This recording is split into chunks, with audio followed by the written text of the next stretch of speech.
Hey guys, tonight we're setting sail, not with a sword or a sea monster in sight, but with armfuls of dried fish and the faint briny breeze of economic ingenuity. You're waking up on a rugged strip of Icelandic coastline where the only alarm clock is the seagull perched just outside your turf-roofed hut, screaming about something no doubt fish-related. The air is damp with sea fog and smoke from a peat fire that never quite goes out. Outside, the earth is crusted with frost and fish scales. Inside, your socks are frozen stiff in the shape of your feet. You stretch. Your blanket smells like herring. Everything does, actually. You probably won't survive this, of course. Not because of war or volcanoes or trolls under the hill, but because your job today is hauling 27 pounds of cod to a man who's going to pay you with exactly more cod. That's right. In this strange corner of medieval Europe, dried fish is the dollar, the debit card, and the emergency fund your grandmother keeps in a biscuit tin under the bed. So, before you get comfortable, take a moment to like the video and subscribe, but only if you genuinely enjoy what I do here, and drop your location and local time in the comments. I love seeing where and when you're listening from. Now, dim the lights, maybe turn on a fan for that soft background hum, and let's ease into tonight's journey together.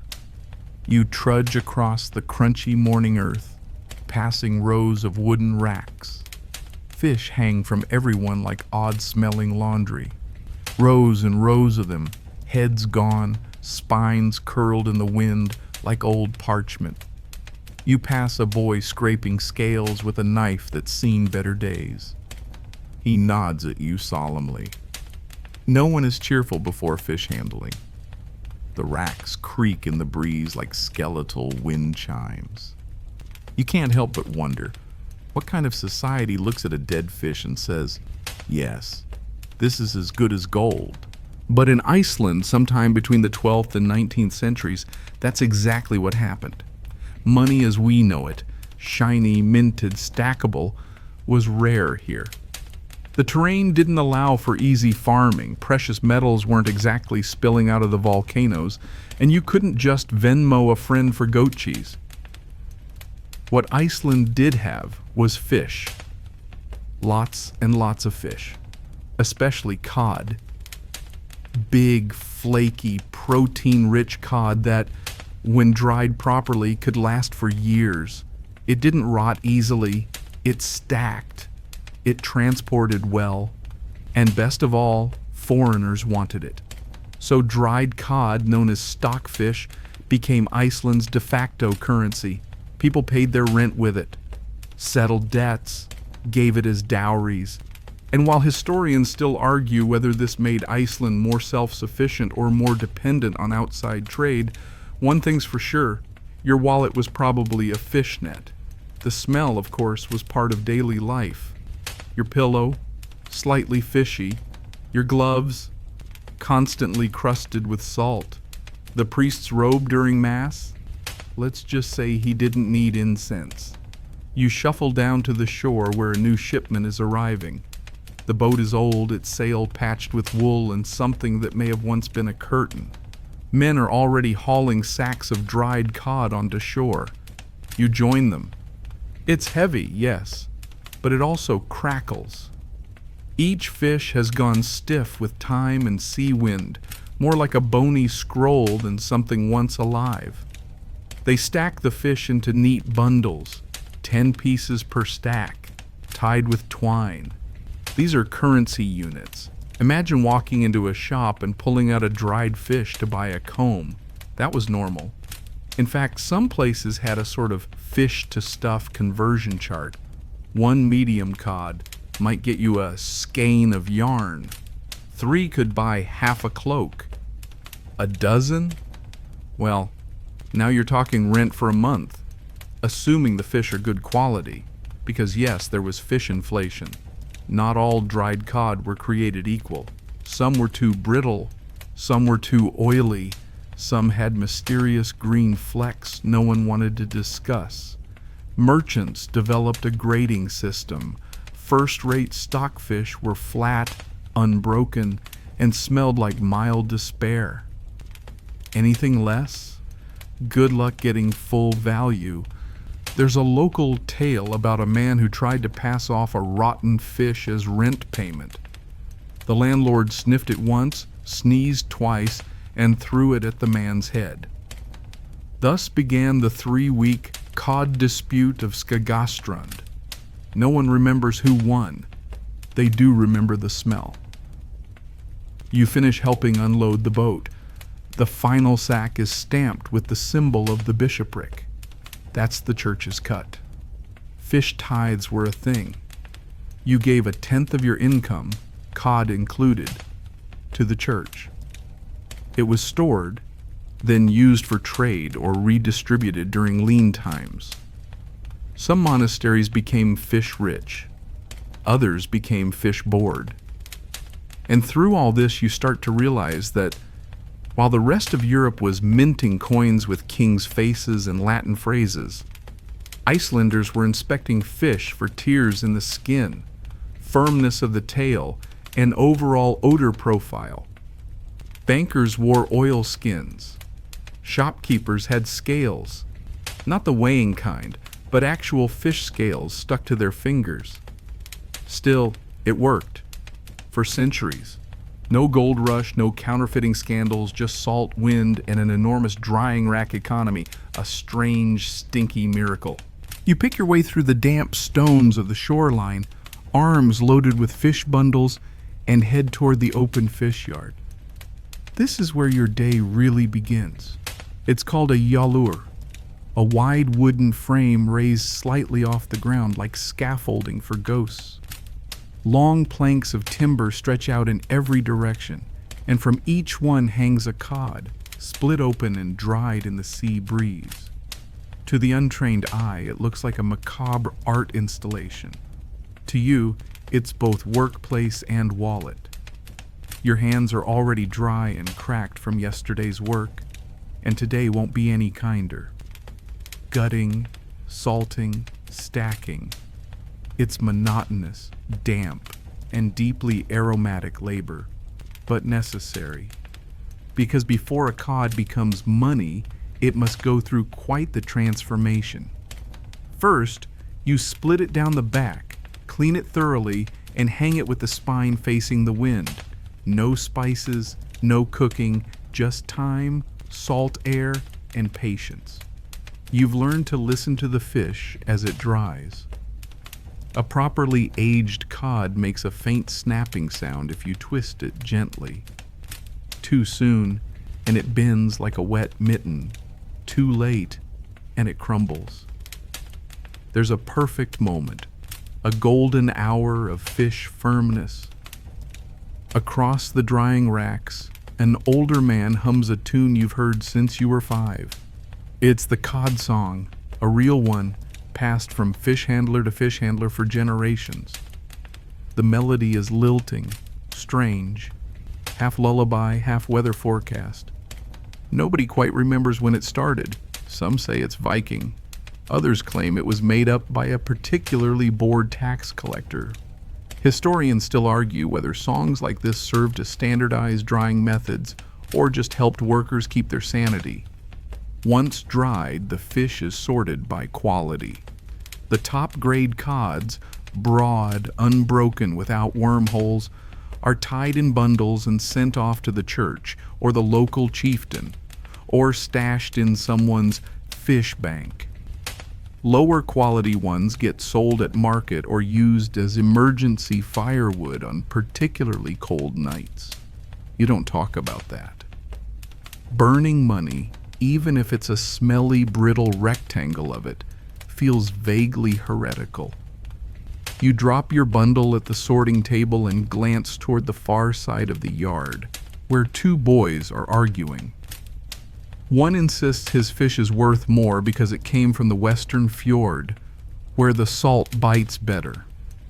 The other retorts that his has the superior shape, ideal for trade and possibly a hat. Eventually, a third party intervenes with a stick and a judge-like tone, weighing each fish in hand and declaring both of them adequate. It's a very Icelandic verdict. Because here, everything revolves around adequacy. Fish must be adequately dried, adequately sized, adequately unsmelly. You've heard tales of a farmer who once tried to polish his stockfish with a rag soaked in juniper water to make them smell nice. The locals laughed him out of town. Fish are not meant to smell nice. That's how you know they're real. And while fish today seem to dominate, you start thinking about the curious variety of currencies tried in other parts of medieval Europe. In Russia, fur pelts once served as cash. In parts of Scotland, you could pay your taxes in butter. But there's something uniquely steadfast about Iceland's fish economy.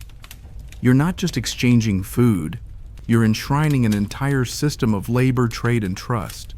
Trust, of course, can be tricky in a fish-based economy. Theft isn't common, but it happens.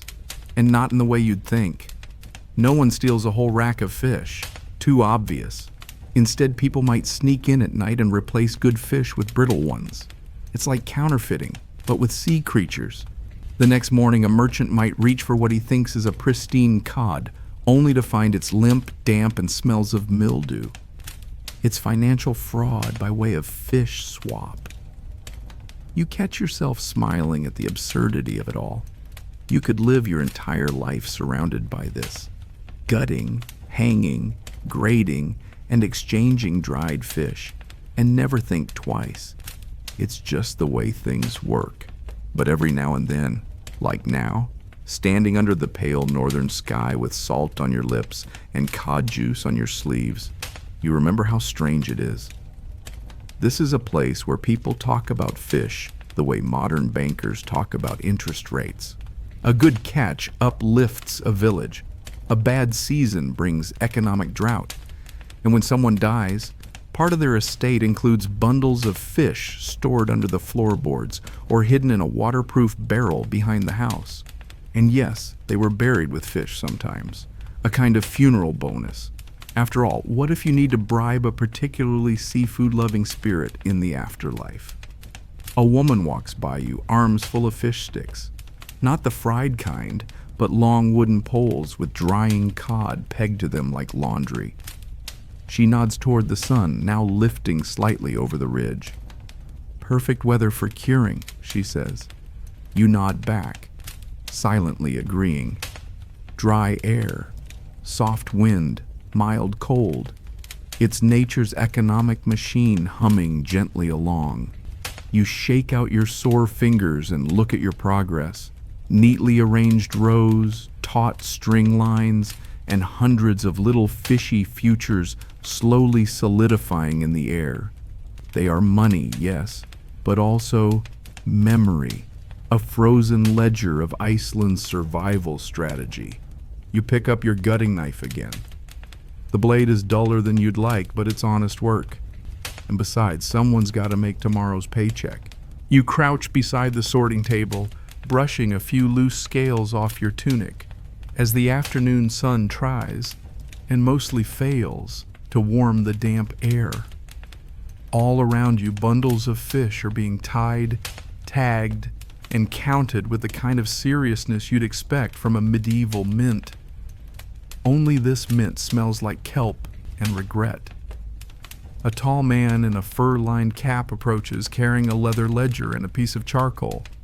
He's the village stockfish keeper, which is as close to bank manager as you'll get in this part of Iceland. His beard is braided and frozen in 2 places. He nods at your bundles, then starts counting aloud. 12 first grade, 4 second, 1 experimental. You blink. Experimental? He shrugs. Split wrong. Could be currency. Could be soup. And just like that, you're in the economic gray zone. Because here's the truth. In Iceland during the Middle Ages, money was more of an art than a science. Without a national coinage for centuries, thanks to isolation, scarce metals, and the general impracticality of minting coins during a blizzard, people turned to what they had. And what they had was fish. Lots of it. dried stockfish, or screed to be precise. Unlike a silver coin, which is hard to fake but easy to steal, stockfish had quirks. It could snap, it could get moldy, it could, if stored poorly, become a crunchy snack for a passing fox. That didn't stop it from being used like cash. You could walk into a merchant's booth with a sack of well-dried cod and walk out with cloth, nails, ale, or even land, provided everyone agreed the fish was of tradable quality. Historians still debate whether this reliance on fish helped create Iceland's famously tight-knit communities. After all, it's hard to cheat someone when your currency can disintegrate in the rain. You sling your remaining bundle over one shoulder and make your way toward the tiny village square.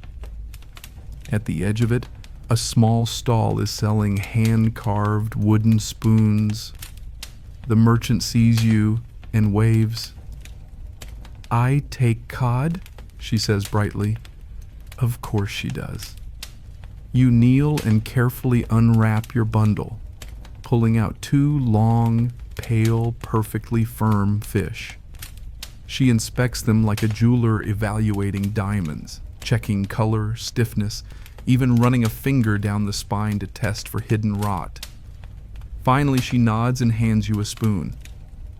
"It's cherry wood," she adds, as though that justifies the exchange. You twirl the spoon like a sword and slip it into your belt. Not a bad deal. Nearby, two children are playing fish market. One holds up a dried fish. The other clutches a doll made of straw. They haggle seriously before exchanging their goods and bowing. It's adorable and eerily accurate. You wander past a small crowd forming around a traveling merchant who's just arrived from the coast. His sleigh, pulled by shaggy ponies, is stacked high with barrels. You sidle closer. The barrels contain, no surprise, more stockfish, but this lot is special.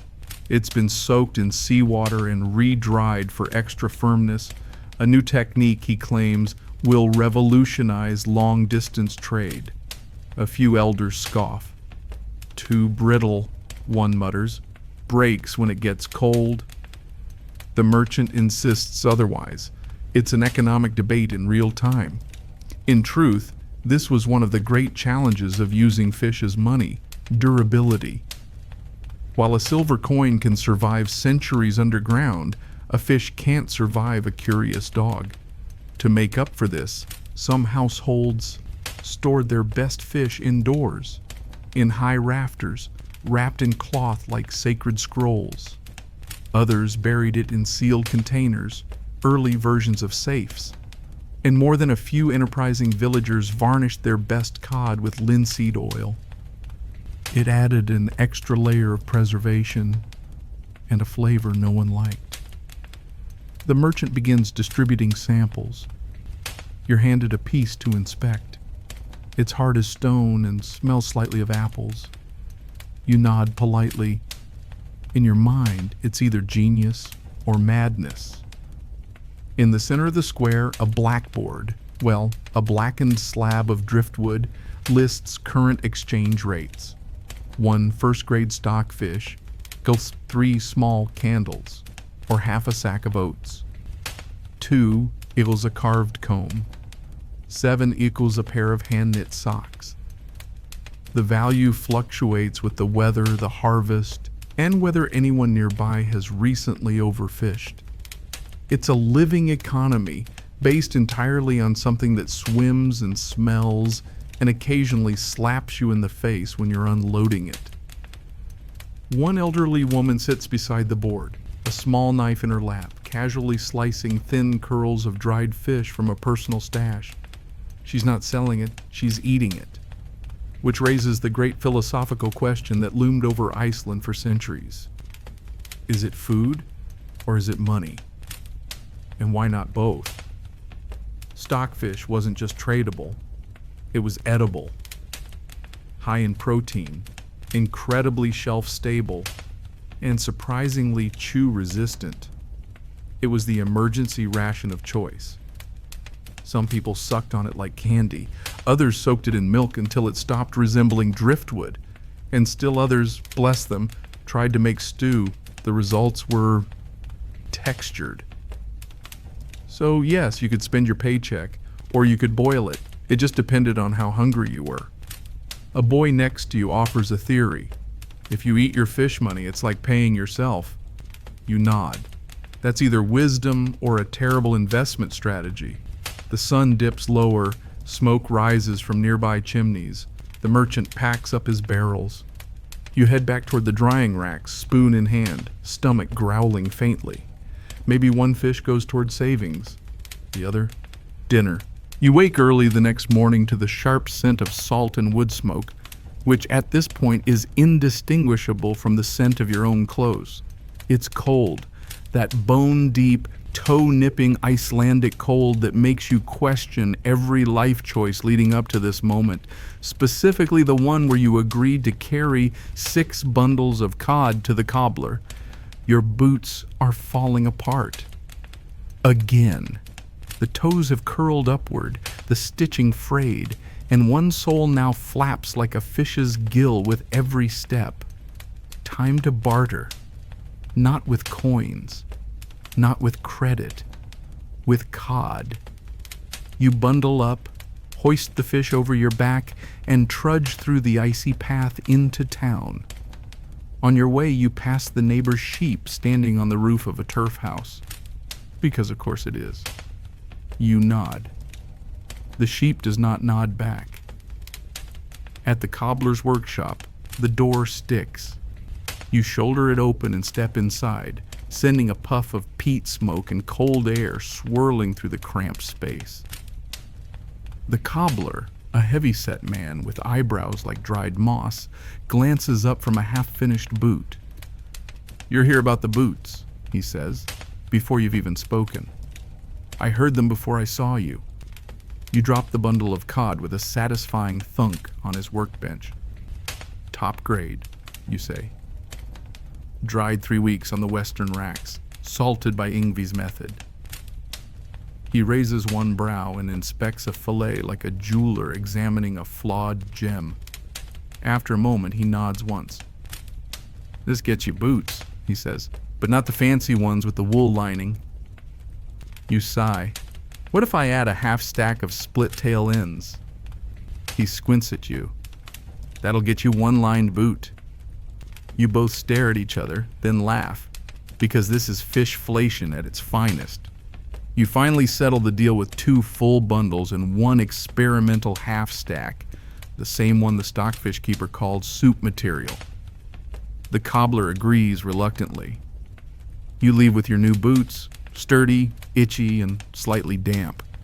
But at least your toes aren't freezing anymore. Bartering in Iceland wasn't just an option, it was the way of life. With coin shortages and the difficulty of importing precious metals, barter systems flourished. Fish became the common denominator, but everything from wool, butter, eiderdown, and driftwood was on the table, if not literally, then certainly as currency. Historians still argue whether Iceland's cod-based barter system was more efficient than minted money.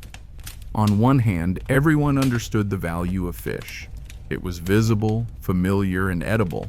On the other, the system was fragile. What happened if you couldn't catch enough cod? Or if a merchant decided your fish smelled suspiciously barn-like? Value could be deeply subjective. You stop by the market square on your way back. It's buzzing today. A woman with a basket of seabird eggs is shouting prices in fish equivalents. 1 egg equals a small dried tail. 2 dozen eggs equals a thick fillet. A bearded man is attempting to sell snowshoes made of walrus bone. Guaranteed to not sink in marshes, he promises. Someone counters, "Unless you are the walrus." It's chaos, it's community, and it's all based on dried cod. A traveling trader approaches, pulling a sled loaded with goods. He's from the eastern fjords, one of those areas that insists its fish is sharper in flavor and more morally upright. He offers a bundle in exchange for soap and a tiny comb carved with runes. The merchant hesitates. "This fish smells complicated," he mutters. The trader leans in. "It's from the upper cliffs. Wind cured. Took on a little juniper. Think of it as artisanal." You walk away before the negotiations turn poetic. As you step into a narrow alley to escape the wind, you notice something odd. A set of fish bundles hidden under a loose plank. You glance around. No one in sight. Someone stashing currency. Secret savings. Or maybe just hiding bad fish they couldn't trade. It wasn't uncommon. People in medieval Iceland sometimes treated their stockfish like offshore accounts, hidden, hoarded, and occasionally stolen. And without serial numbers, good luck proving which cod belonged to whom.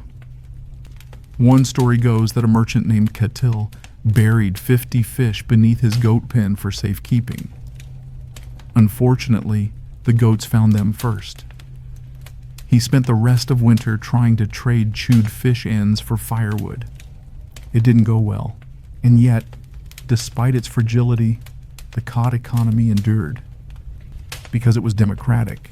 If you worked hard, dried your fish well, and didn't mind the smell clinging to your soul for eternity, you could survive. You might even thrive. Back in your hut, you remove your new boots. They squeak faintly, possibly from fish oil. You pour a cup of sour whey, refreshing is one word for it, and stare out at the darkening hills. There's something beautiful about it all. An island cut off from coinage, building an entire economy from sea, wind, and stubbornness, and fish. Always fish. You're up before the sun again because today you're making a delivery to what might be the most valuable building in town, the Great Fish Vault. Calling it a vault is generous. It's more of a warehouse, long, low, and built with thick driftwood beams sealed with pitch and moss. But this weather-worn building holds something more precious than gold to your community. Meticulously dried, graded, and bundled stockfish, ready for trade, tribute, and the occasional emergency feast. You shoulder 2 heavy bundles and begin the trek toward the warehouse. Each step leaves a crisp imprint in the frost, your breath puffing in little clouds like a miniature fog machine. The bundle creaks against your back. You tell yourself it's the fish and not your spine. As you approach the warehouse, you're greeted by Jorun, the fish vault clerk. She's wearing 4 layers and a scowl that could curdle milk. She waves you inside and holds open a thick fur curtain. Inside, the air is cool, still, and dry, the perfect environment for preserving Iceland's peculiar form of wealth. Stacks of fish reach chest height, arranged in neat rows like wooden bricks. Each bundle is labeled with a charcoal mark. First, second, or goat took a bite. Jorun takes your delivery and inspects it with practiced eyes.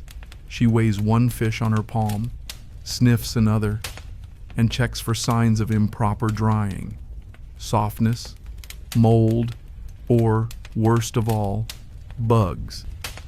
Your bundles pass. She grunts in approval, which from her is practically a standing ovation. She records the deposit on a bone tally stick, notched with little cuts for each accepted bundle. You're now credited in the village system. In essence, you've made a bank deposit, just not with coins or notes, but with good, honest fish. This warehouse functions like a central bank for the community. People store their wealth here to protect it from rot, theft, and wandering dogs. They can withdraw bundles as needed or use written agreements, simple ink marks, or notched sticks to authorize trades elsewhere. Historians still debate how formalized these storage systems were. Some argue there were strict regulations and overseers. Others believe it was more like an honor system, with a lot of sniffing and gossip as quality control. One tale involves a merchant who tried to sneak old fish into the vault by disguising it with fresh fillets wrapped around the outside. He was caught by a young clerk with a strong nose and a stronger sense of justice. The punishment? He had to eat 2 of the spoiled fillets in front of the village. Justice was swift and deeply fishy. You wander between the stacks. Each pile tells a story. Here's a bundle donated by a widow for the church roof repairs. There's a stack reserved for trade with a passing merchant ship. And in the far corner, under an old tarp, is a mysterious pile marked only with a single rune. Joran catches you looking. "Old stock," she says. "From before the storm. Not touched since." You nod solemnly, as if that explains anything. The fish vault also holds reserves for bad years, harsh winters, failed catches, or unexpected guests. You remember last year when a Danish ship arrived, stranded by ice. The villagers pooled their stored fish and fed the sailors for weeks. The Danes were confused, grateful, but confused. You exit the vault and blink into the daylight, which has finally decided to show up. The air smells faintly of peat, snow, and the ever-present tang of sea breeze. You head toward the pier, curious about the next shipment. Down by the shore, another merchant boat is unloading. This one's from a northern fjord known for having particularly tough, dry winters, ideal for fish preservation. The merchant greets the villagers with pride and a touch of arrogance. "Finest cod in Iceland," he boasts, "dried so hard you can carve a spoon from it." He offers samples. People gather, sniffing, tapping, even chewing a bit. A heated debate begins over whether his fish has the right kind of crunch. You wander away, not quite ready for another fish taste test. Nearby, a group of children are playing vault clerk. One is inspecting toy fish made from driftwood, while another scribbles tally marks on a rock. It's adorable and eerily realistic. You pause beside a weathered sign carved in wood near the fish vault's door. It reads, "Trust in trade and trade with trust." It's an old Icelandic saying passed down from the days when a handshake and a good cod were worth more than any royal seal. The phrase makes you think, how did a place so isolated, so wind-battered and snow-bitten create an economic system that not only functioned, but thrived? Perhaps it's because fish don't lie. They're either good or they're not. No gilded edges, no inflated promises, just dried, salted honesty. You're jolted from your daydreams by the loud clang of the chapel bell. That means only one thing around here: tax collection day. A moment of silence, if you will, for everyone's fish stash. You head back up the slope toward the modest church, a squat stone building with a wooden steeple that leans slightly to the left, as if it's had one too many bad winters. The door stands open. Inside, the priest is already accepting contributions, his robe trimmed in seal fur, hands outstretched, not for coins or blessings, but for fish. Yes, even the church in Iceland dealt in stockfish. Tithes weren't just abstract prayers and whispered promises. They were literal bundles of dried cod handed over to fund repairs, feed the hungry, and, yes, occasionally purchase fine imported candles or embroidered altar cloths from Norway. You shuffle forward with your own offering, a bundle of medium-grade stockfish tied in sea-twisted rope. It's not first-rate, but it's not goat-nibbled either. The priest accepts it with a gracious nod and a practiced eye. He weighs it silently, then slips it into a growing pile behind the altar. Salvation apparently has a smell. This fishy system of taxation wasn't just a quirk, it was codified in Icelandic law. The Gragas, a medieval law code, outlines how much tax or tithe must be paid and in what form. And in most cases, stockfish was accepted and expected.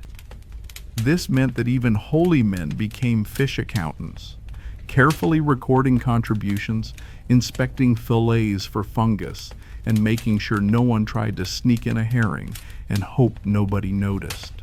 Historians still argue whether the church's involvement in the fish economy stabilized it or just made clergy smell permanently of haddock.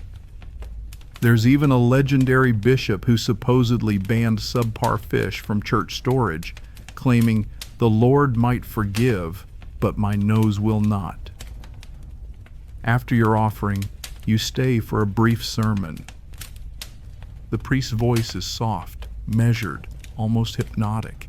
He speaks about moderation, community, and the importance of fairness, especially in matters of trade. He tells the story of Saint Rognvaldur, a possibly fictional figure who once offered all his fish to feed the poor during a famine, only for his nets to return tenfold the next season. You're not sure if the math checks out, but the lesson is clear.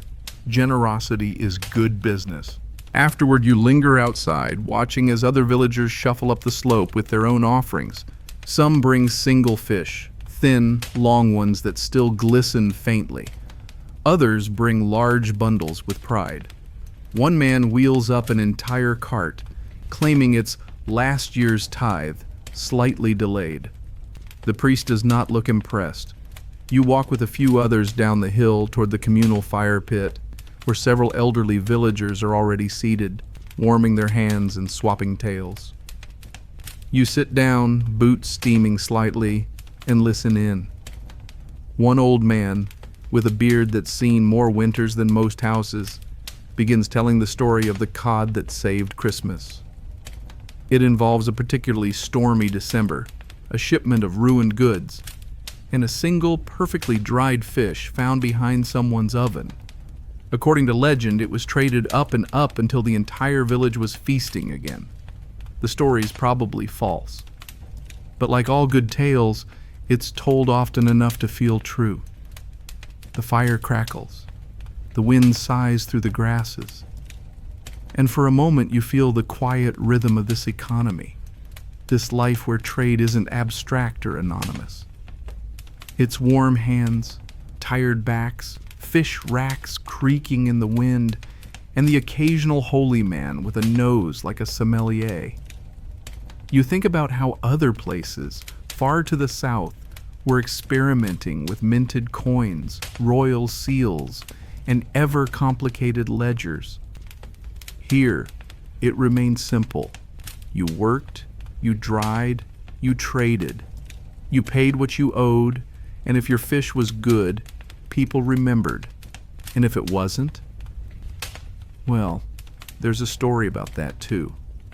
Once, years ago, a farmer tried to pass off several salted fish that had, in fact, merely been left out during a hailstorm. They were damp, sour, and, when unrolled, revealed a family of very unhappy worms. The priest at the time, a stern man known as Father Bjarni, declared them unfit for tax, trade, or even bait. He reportedly returned them to the farmer by slipping them into his cloak hood during the final hymn. After that, no one tried the fake salt trick again. You glance back up the hill where the priest is now overseeing the stacking of fish bundles beside the rectory. There's a quiet reverence to it. Not just because it's church property, but because those bundles represent hours of labor, brine-burned hands, and community trust. Fish, in Iceland, wasn't just food or trade. It was faith. It was contribution. It was structure. And despite the smell, despite the occasional scandal-spoiled rack or undercured disaster, it worked. The spiritual and the salty walked hand in hand, right up to the altar. You rise from the fire and dust off your coat. There's more to do, more to dry, more to earn. Because as the old saying goes, even God accepts cod if it's properly cured. The next morning finds you by the shore again, this time with wind-burned cheeks and a half-frozen mustache. A ship has docked, a Norwegian trader, judging by the high prow carved with a sea serpent, and the unmistakable odor of foreign sheep. You're not alone. A cluster of villagers has already gathered, eyes wide and noses high, trying to catch a whiff of what the crew has brought. Trade days are exciting. They smell less like cod and more like possibilities. The crew lowers a gangplank, and down come barrels, crates, and bundles wrapped in oiled cloth. Wools dyed in bright reds, tin mirrors, thick soap that doesn't smell like goose fat, and, be still your heart, a bundle of iron nails. Real ones, not the soft, bendy kind hammered out of scrap horseshoes. The captain, a man with half a beard and one full monocle, calls out prices. But he doesn't want coins. Not really. He wants what everyone in Iceland wants. Fish. Stockfish, to be specific. He pulls out a little board and chalks up his rates. 1 first-class cod equals 1 tin mirror. 3 good fillets equals 1 wool cap, slightly moth-bitten. 10 medium cod equals 1 small cask of honey. You run the math in your head. You could trade for that mirror. But then you'd be eating bark bread and fermented whey all winter. Still, it's tempting. You see your reflection in the polished metal and think, is that what I look like? Why didn't anyone tell me my eyebrows froze? Trade between Iceland and Norway wasn't new. By the 13th century, it had become a critical lifeline.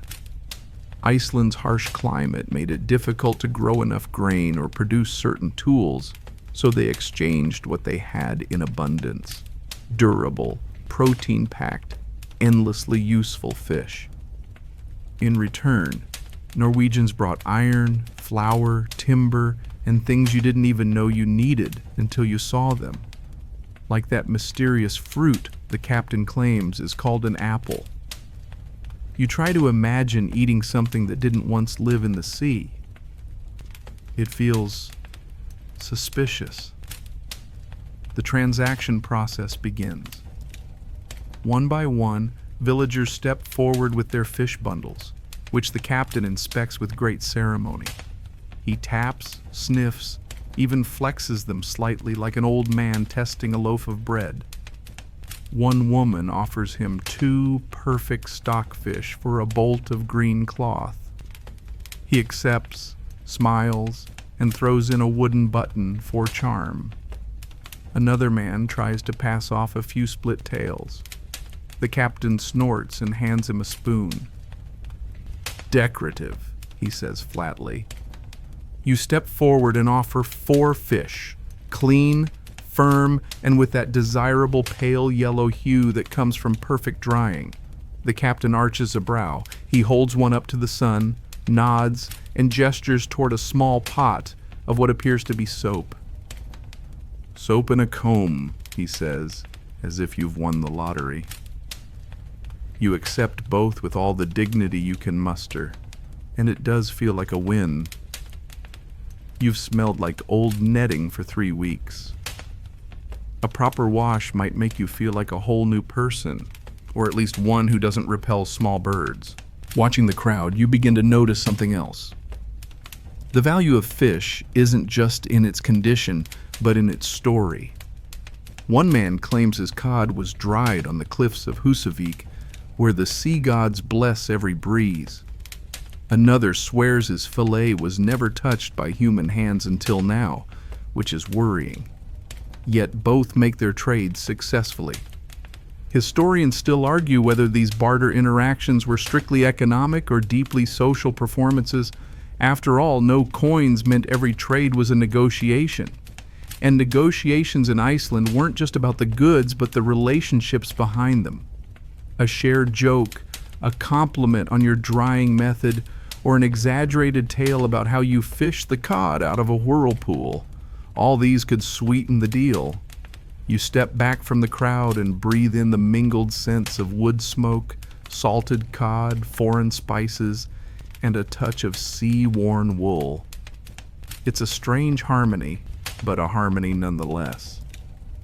The traders begin to pack up. deals are done, barrels empty.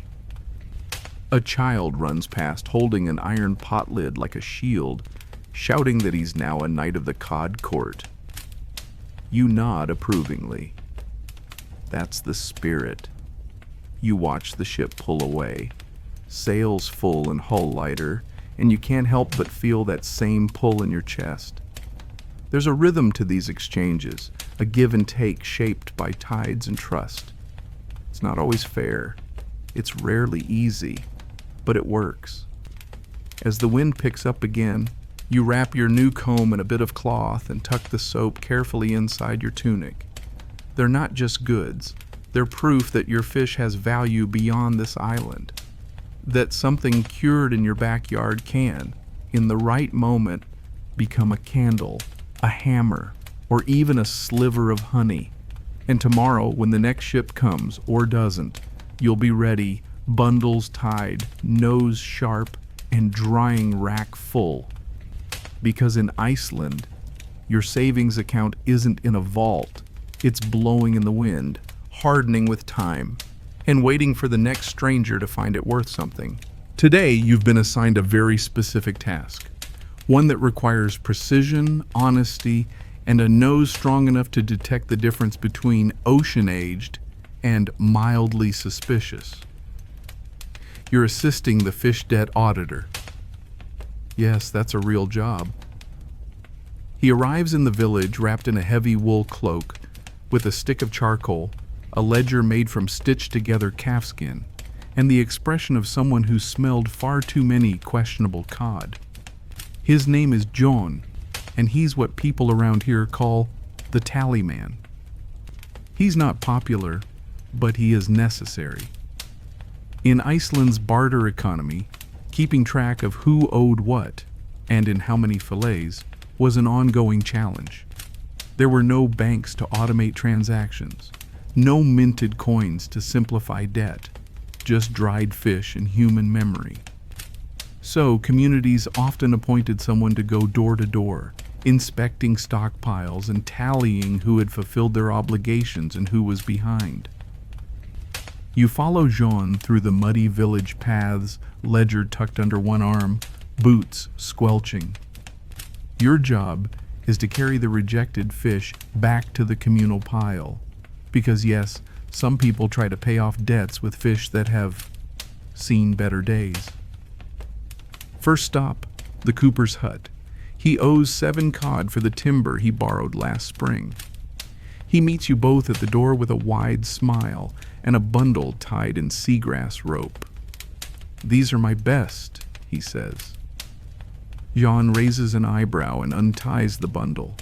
He lifts one piece to the light, sniffs, flexes it slightly.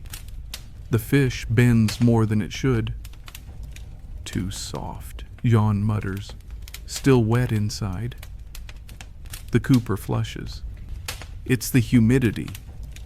Jan scribbles a note in his ledger. 1 fish accepted, 6 outstanding. You gently collect the rejects and stack them in your sack. They're not terrible, just unfit for trade. Maybe they'll become stew. Maybe someone will turn them into shoes. You've seen stranger things. Next stop, the blacksmith. His debt is 12 fish for a cartwheel he commissioned during a thaw that turned into a flood. He presents his bundle confidently. John sniffs one, nods. Then the second fish snaps in half with a dramatic crack, sending a tiny cloud of powder into the air. "Too dry," John says. "This one's on the edge of combusting." The blacksmith shrugs. "Efficient. You could use it for tinder and currency." John is not amused. He accepts 8, rejects 4. Historians still debate whether these auditing systems were formal or simply pragmatic solutions enforced by the most detail-oriented person in town. What's clear is that many communities use tally sticks or debt ropes, simple systems of recording credit by making notches, tying knots, or storing tokens. Fish made the bookkeeping smellier, but no less vital. As you move through the village, you begin to notice patterns. Some people overdry their fish just in case. Others attempt to age their fillets in peat smoke, giving them a strange flavor and texture somewhere between jerky and disappointment. One woman even tries to pass off fish that's been polished with oil. "It gleams," she says proudly. "Yes," John replies, "so does a lie." 3 fish rejected. After a few more visits, the sack on your back is full of misfit cod, some slightly moldy, some strangely bendy, and one that smells faintly like pine tar. Jan pauses at the well to make notes. "It's not just about trust," he says quietly. "It's about memory. People forget what they promised. I remind them, gently." You're not sure anything about Jan feels gentle, but you nod. There's a tale he tells you as you walk to the final house. A few winters ago, a man owed 14 cod to the local chieftain. When collection time came, he delivered only 13, swearing he'd miscounted. The chieftain accepted the excuse. 2 weeks later, the man used the forgotten fish to bribe his way out of a feud. It worked until the feud came back, stronger and smelling faintly of betrayal. Since then, Jan says he's been counting very, very carefully.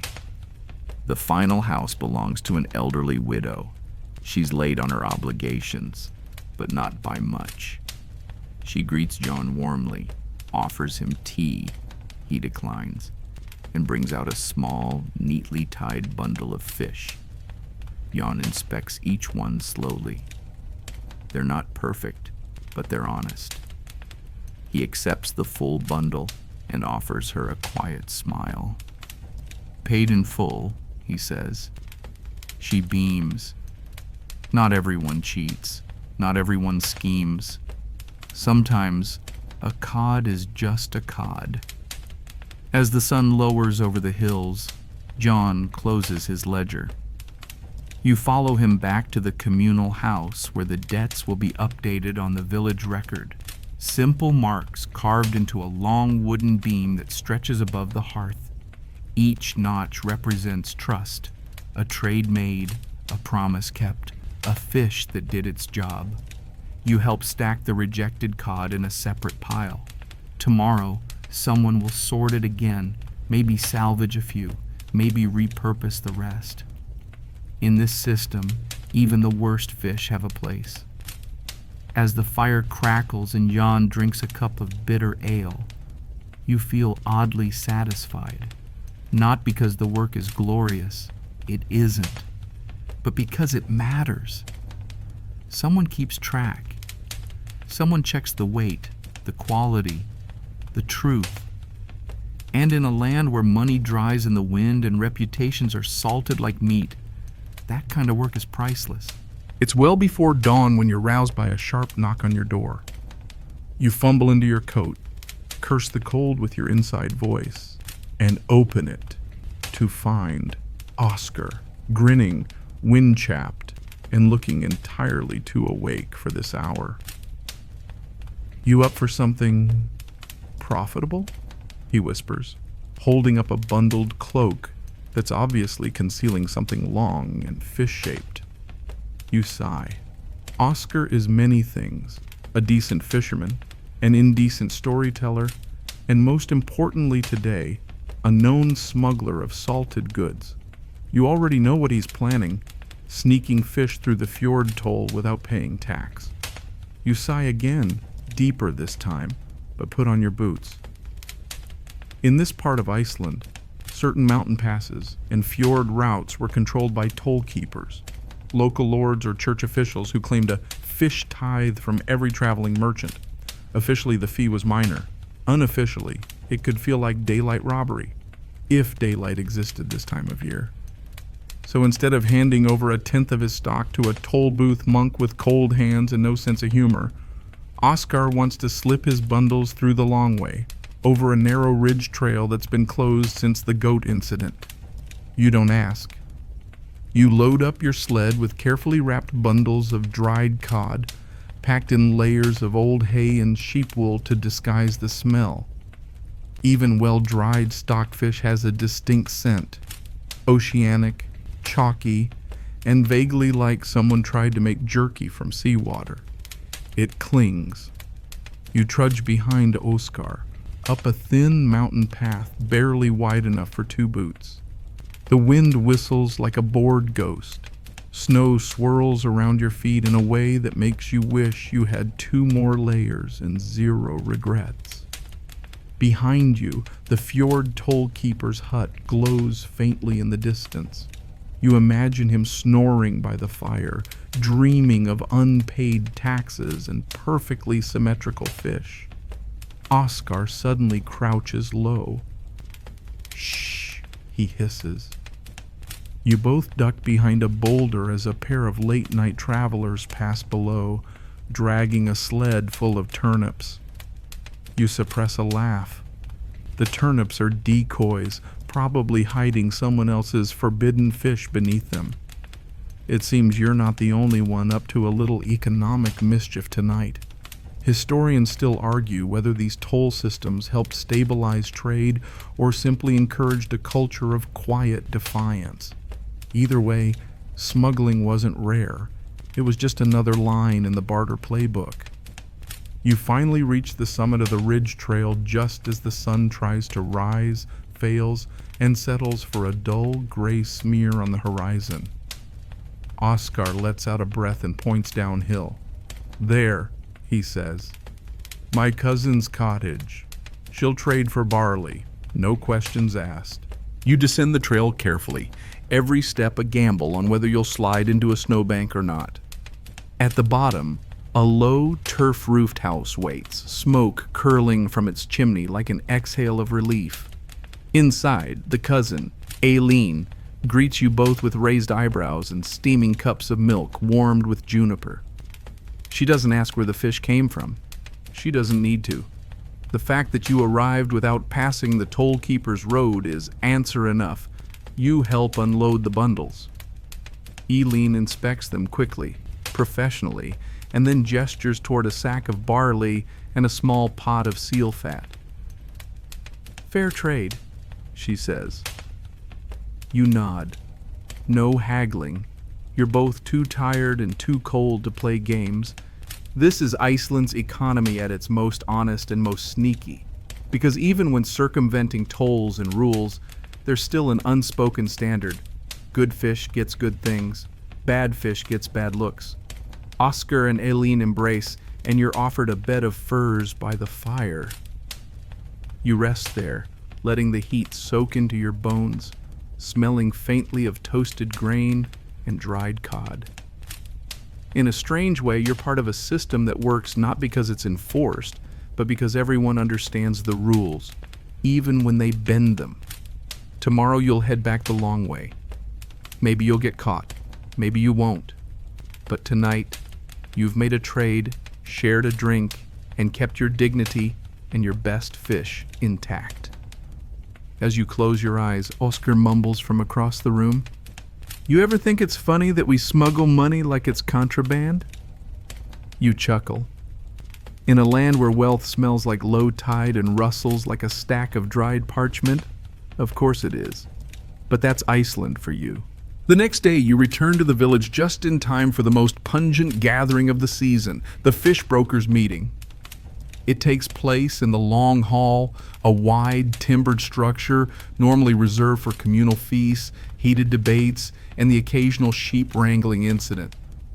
But today, it's packed with the economic elite, the local fish brokers.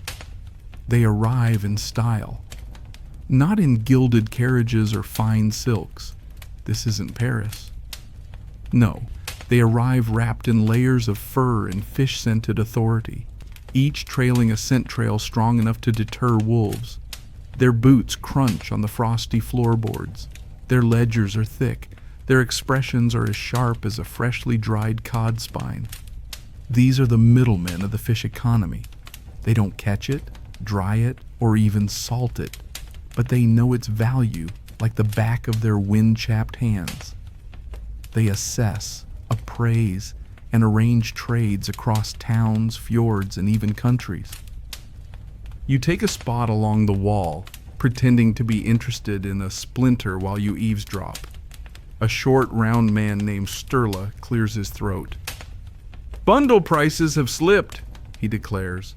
"Western cod is coming in too soft." "Only because the salt shipment was late," snaps Brynhild, a broker with the eyebrow of someone who's never lost an argument. They squabble. Soft cod, thin cod, over-cured cod. Someone accuses another of hoarding fillets. Accusations fly like startled gulls. You listen, fascinated. These fish brokers run a kind of smelly stock exchange. They've memorized quality grades, drying patterns, and export preferences of foreign traders. They know the exact moment when a cod goes from top-tier currency to soup ingredient with dreams.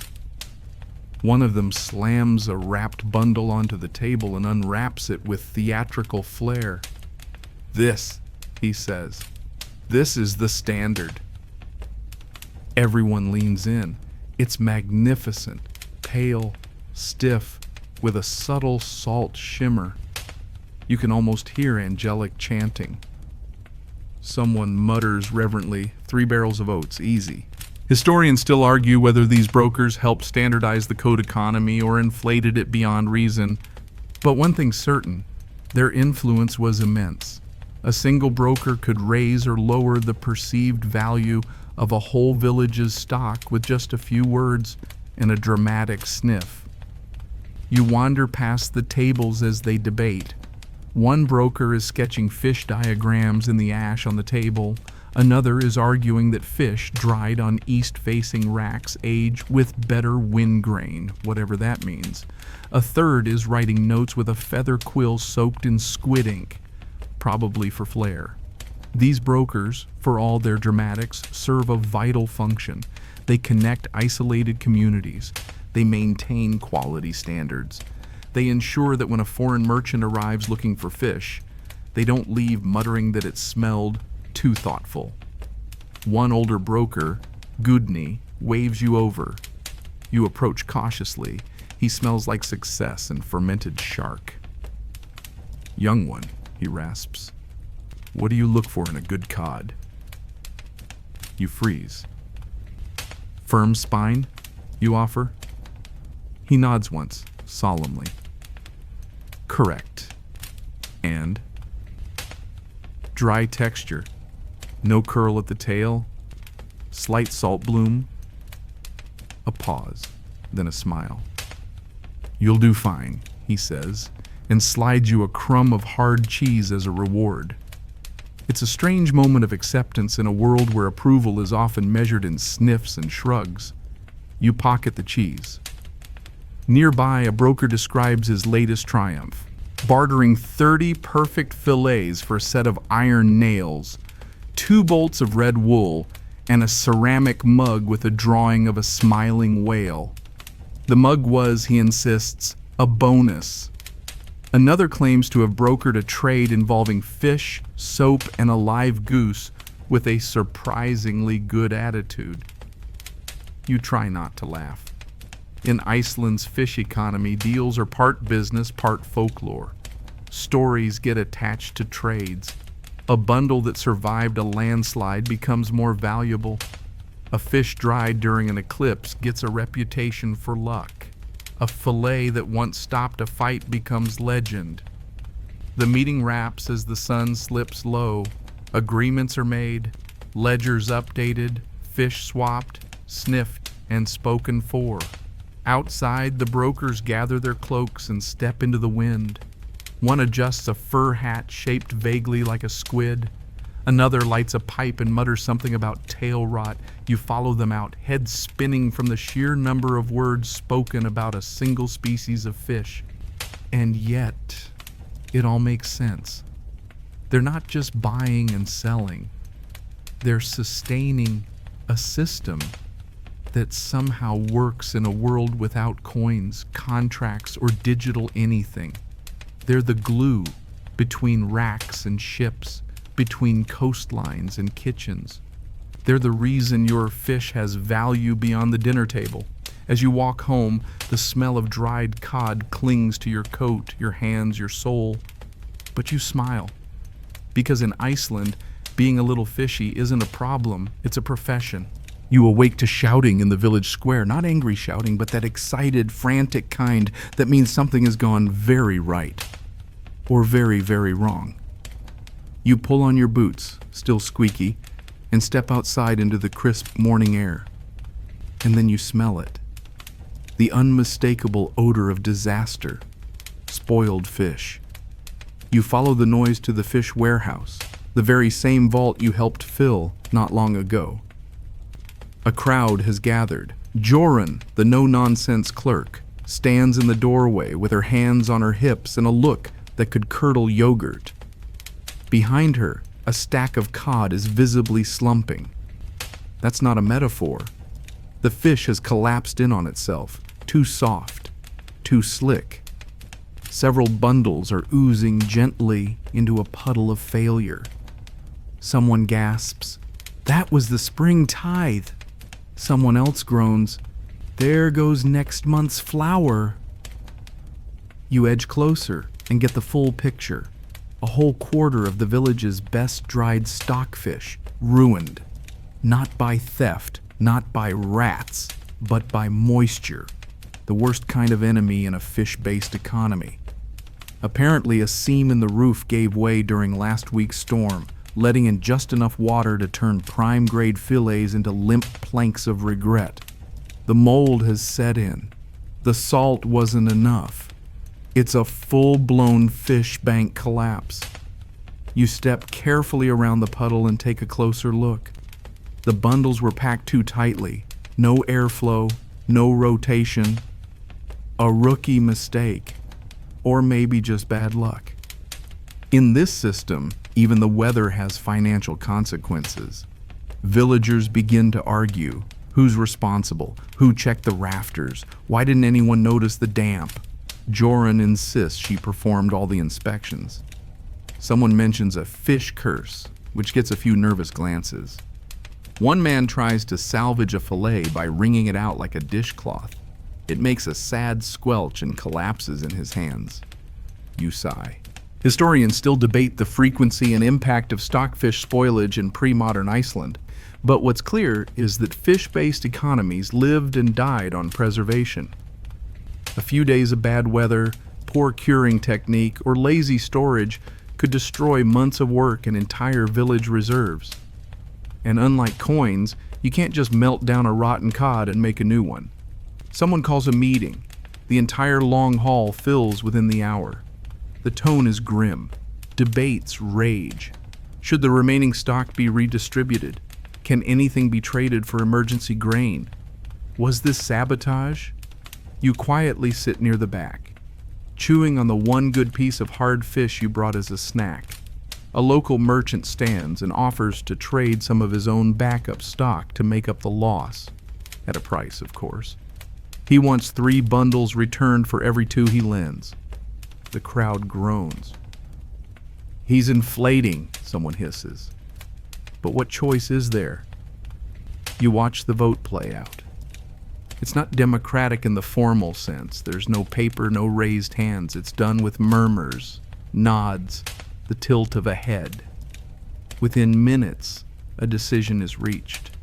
They'll accept the trade. Some is better than none. Later that afternoon, the remaining usable fish is brought out into the sun and re-dried in a desperate attempt to halt the rot.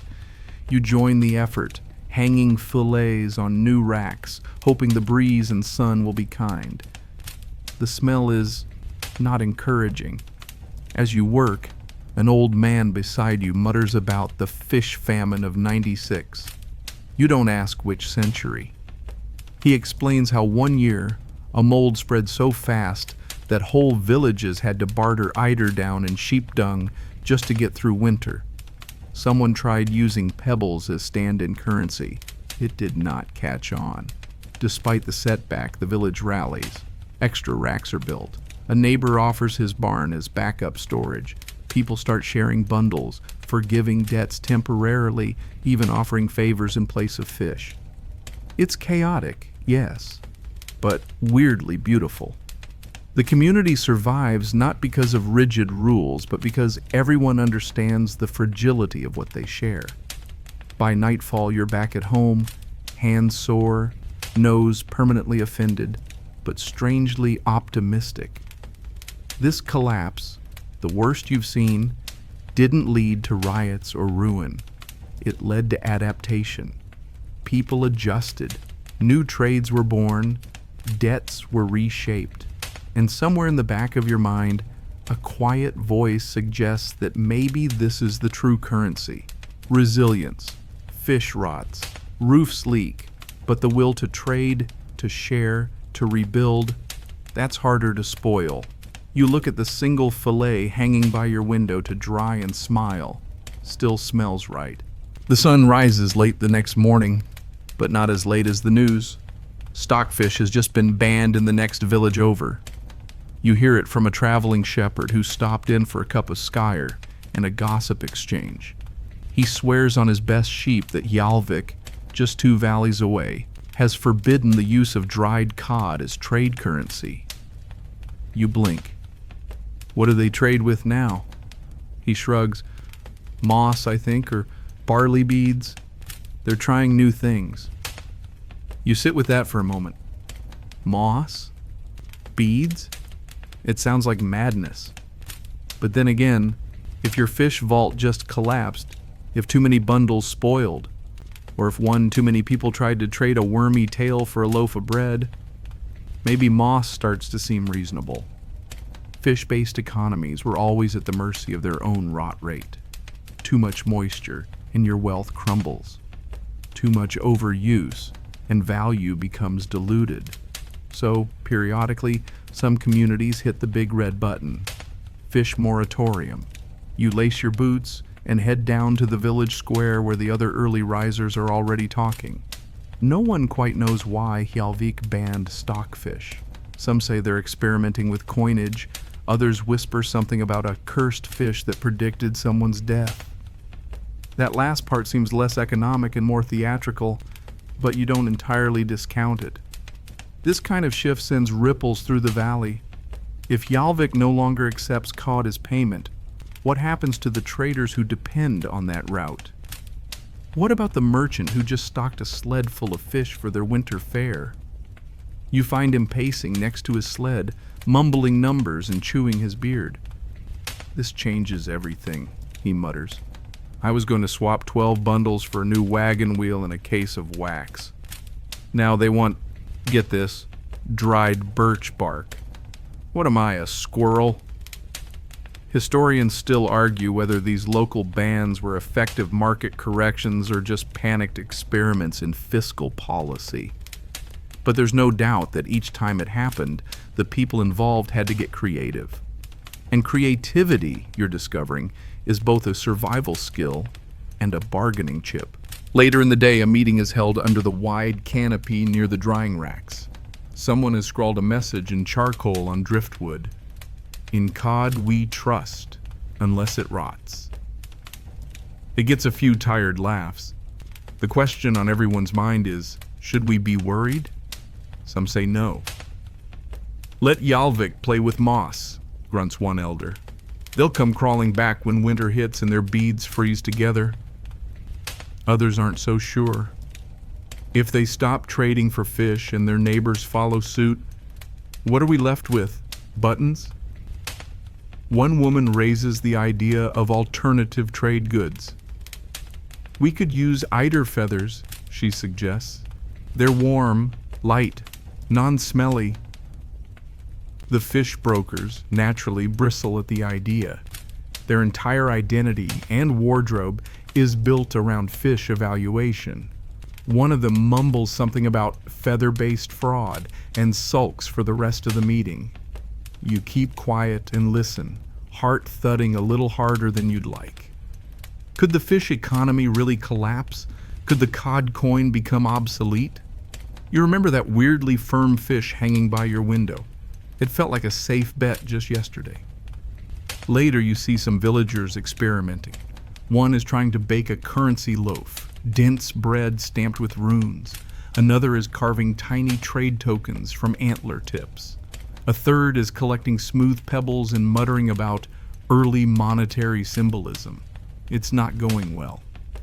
Meanwhile, a few teenagers mock the panic by printing up faux cod notes with fish sketches on bark. They hand them out like flyers. One reads, 10 cod bucks, backed by the full faith of the fjord. It's ridiculous, it's brilliant. Still, your own rack of drying fish feels slightly less powerful than it did. You pick one up, flex it thoughtfully. It snaps perfectly. Good. Solid. But is it enough? For now, your village remains loyal to the cod standard. But there's talk of diversification. Mixed barter systems, local ledgers. Some suggest creating a community fish bond, an agreement where everyone contributes a few fillets into a shared emergency pool. It's a bit like a fishy savings account, or a lottery depending on how the winter goes. You lie awake that night wondering what's next. Will someone invent a coin again? Will you have to learn the relative value of moss and millet? Or will cod, resilient and salty, continue to serve as the backbone of a system that somehow, despite the mold and the madness, has worked for generations? As you drift off, your thoughts swirl like a trade wind through the fjords. If fish can fail, what comes next? And will it smell better? It's market day, and your boots are barely tied before you're off toward the square with a bundle of your best dried cod strapped over your shoulder. You're hoping to trade it for a warm woolen undershirt and maybe, just maybe, a clay mug that isn't cracked in 3 places. But as you pass through the stalls, something unusual happens. You see a man being shouted at by the baker. "That was my lunch!" the baker bellows, waving an oily cloth. "You can't just eat someone's money!" A crowd gathers. The man in question, red-faced and chewing furiously, tries to defend himself. "It was just lying there," he says. "I thought it was a gift or bait." "You think I bake bread for free cod nibblers? That was 3 fillets worth." And just like that, the town is treated to one of the oldest legal questions in fish-fueled Iceland. If stockfish is money, what happens when you eat it? The town scribe is called. The baker fumes. The chewer offers a half-chewed apology. Literally, he spits out the tail. You duck behind a barrel and watch it all play out. In truth, this isn't the first time it's happened. There are precedents. You've heard tales of lovers gifting fish as flirtation tokens, only for their rivals to accidentally roast them over an open flame. Children have gnawed on inheritance bundles. One man once claimed his debt had been gnawed away by fate itself. Historians still argue whether edible currency posed more problems than benefits, or whether the dual-purpose nature of stockfish actually made it more practical. After all, in a coin shortage, you can't eat a copper penny, but you can always chew a codtail. Still, the legal ambiguity persists. Is the chewed fish spent? Can one refund partially eaten currency? What if someone soaks it in milk to soften it, intent to consume, or just rehydration? These questions float around the square now like so many dried scales in the breeze. Eventually, the baker is offered compensation from the local steward, a replacement bundle of similar grade, and a warning is posted on the edge of the stall. Do not eat display fish. That seems to satisfy everyone, for now. You head on to the wool vendor and try your luck. The vendor, a woman with eyebrows like spruce boughs and a scarf that may once have been a curtain, eyes your bundle. "Good tension," she mutters, flexing a fillet. "No visible worms. I'll give you the undershirt and half a pair of mittens." Half? They're attached. One's perfect, one's haunted. Take it or leave it. You take it. As you continue wandering, you overhear more stories of fish-related litigation. One couple once disputed a dowry, arguing that the cod included had been secretly swapped with lower-grade ones overnight. The case was settled when a broker confirmed the bride's fish had the same spine curve as the ones he'd appraised a week prior. Apparently, fish could be as distinctive as fingerprints. In another case, two merchants both claimed the same fish bundle after it fell off a cart in the snow. They ended up sawing it in half and trading each half for a different item, creating, inadvertently, the first known case of fish fractional banking. You stop by the fire pit to rest, and one of the elders begins telling a favorite tale, the trial of the greedy goat. The goat, they say, consumed 3 high-grade cod bundles left unattended outside the church. The owner demanded compensation. The goat's owner argued the fish had been freely accessible.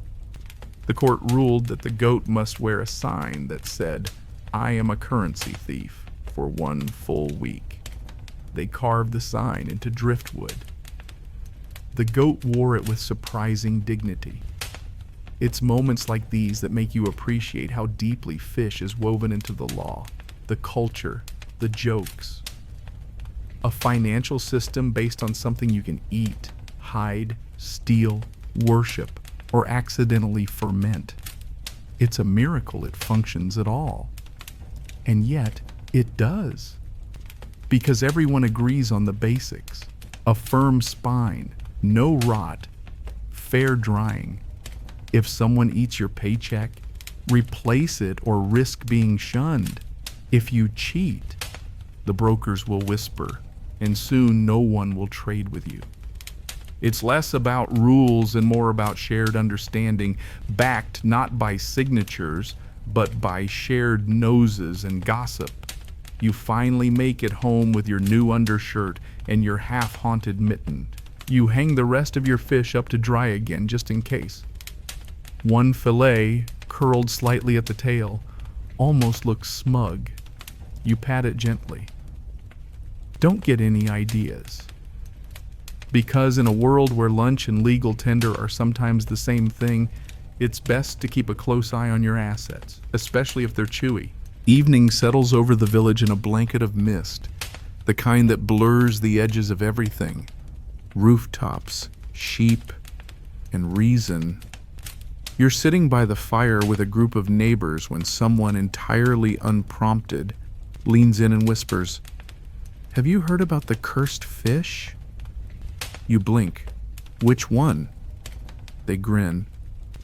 "Ah, so you have heard." You haven't. Not really. But you nod, because denying it would only make the story longer. Every community has its legends. In Iceland, where currency can be salted, hung from your rafters, and occasionally devoured by your cousin's goat, it's no surprise that stockfish has earned a mythical status in the darker corners of local folklore. The storyteller, an older woman with a scar that looks suspiciously like a fishhook injury, begins weaving her tale. "It was a fish like any other," she says, "until it wasn't." She describes how a particularly fine cod, cured during a strange summer storm, was traded from village to village. Everywhere it went, things went wrong. A barn collapsed, a cart rolled into the sea, a man married the wrong sister. The kind of misfortunes that make you pause and ask, was it fate or was it the fish? Eventually, someone tried to burn it, but it wouldn't catch. Someone else buried it under a cairn, and the cairn crumbled. Finally, a wise woman sealed it in a barrel with crushed nettles and goat teeth and dropped it in the deepest fjord. And that's why they say you should always sniff a cod before you trade it, because some of them carry more than salt. You glance toward your drying rack, just in case. Historians still argue whether Iceland's fish lore developed out of simple boredom or genuine superstition. But it's undeniable that myths crept into the marketplace.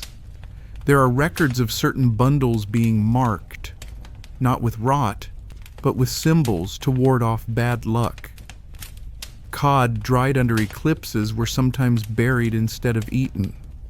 One merchant even stamped protective runes into the skin of his fish with a heated coin.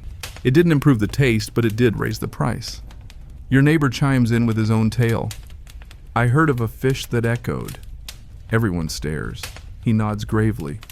You'd knock on it, and it would knock back. Someone else mentions the tale of prophecy, a cod whose tail curved exactly in the direction of the next storm.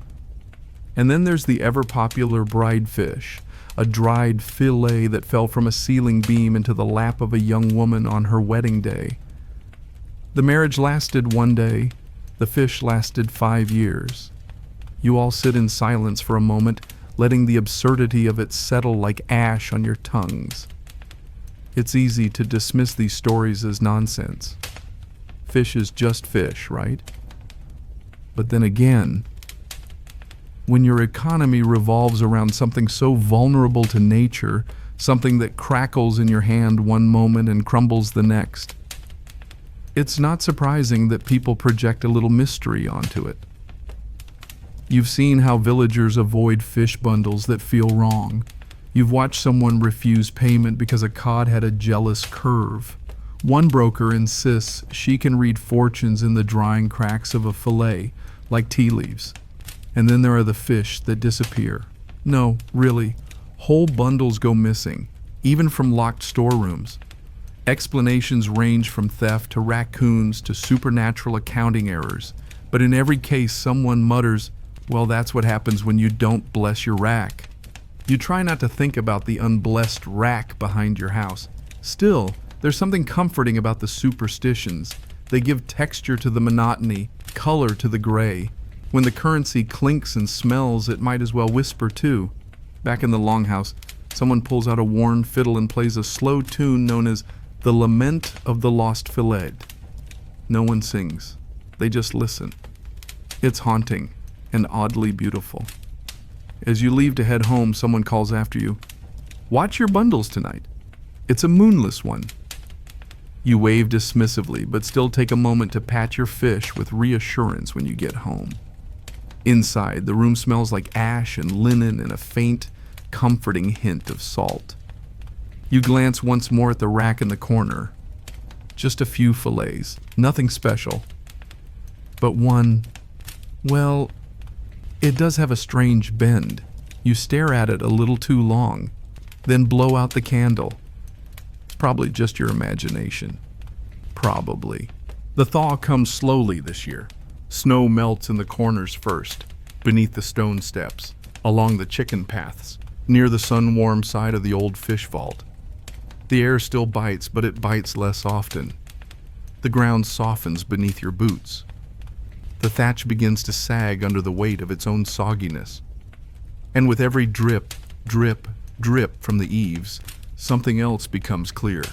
Change is in the air. You feel it when you head out to check your racks and see fewer bundles than last year. You hear it in the square, where people are talking more about coins, actual stamped, minted coins, than they ever have before. Someone has one, in fact. A copper coin from Denmark. They pass it around like a holy relic.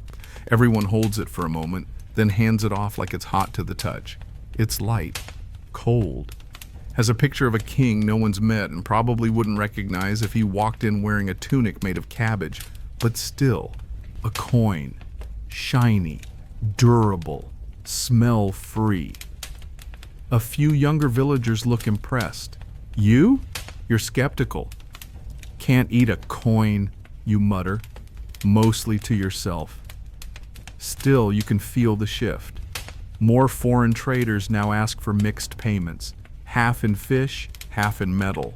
Some want only silver, especially those who have had a few too many dealings with mildly fermented bundles. One merchant recently refused an entire sled's worth of stockfish because he had no more room for smell. Rude, but not entirely unfair. And then there's the tax man. He arrives with an official scroll, a half-frozen horse, and a surprising amount of flair for someone wearing that much beige. He announces in a voice designed to be heard by sheep in neighboring valleys that the krona, a coin system, will soon be standardized across the region.